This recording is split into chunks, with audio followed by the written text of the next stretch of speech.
നമസ്കാരം. Raft of ഫുട്ബോളിലേക്ക് അവർക്കും സ്വാഗതം. ഖത്തറിലെ ദോഹയിൽ ഇന്റർ കോണ്ടിനെന്റൽ കപ്പിൽ PSG മുത്തമിട്ടിരിക്കുന്നു.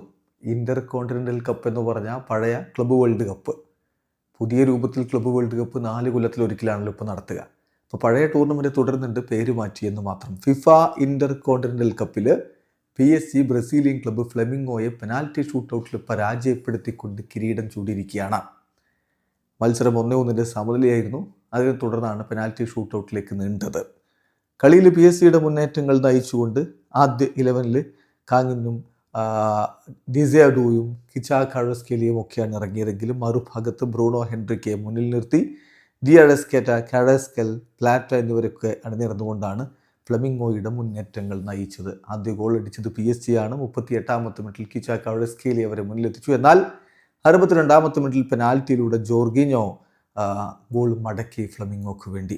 ഒടുവിൽ പെനാൽറ്റി ഷൂട്ടൗട്ടാണ് ഏറ്റവും ഇൻട്രസ്റ്റിംഗ് ആയ രൂപത്തിലേക്ക് മാറിയത്. നിരവധി പെനാൽറ്റികൾ തടയപ്പെട്ടു. 4 പെനാൽറ്റികളാണ് സേവ് ചെയ്തത് PSG ഗോൾ കീപ്പർ മാറ്റ്വേയ് സെഫാനോവ്. ഏതായാലും മറുഭാഗത്ത് PSG പല പെനാൽറ്റികളും ഗോളാക്കി മാറ്റാൻ കഴിയാത്ത സ്ഥിതിവിശേഷമുണ്ടായിരുന്നു.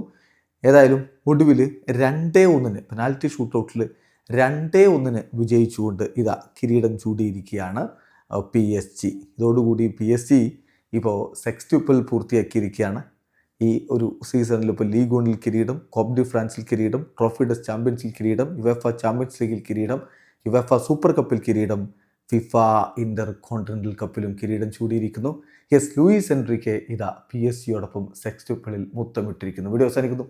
ഫുട്ബോൾ ലോകത്ത് കൂടുതൽ വിശേഷങ്ങളുമായി റാഫ്റ്റ് ഓഫ് വീഡിയോ എത്താം.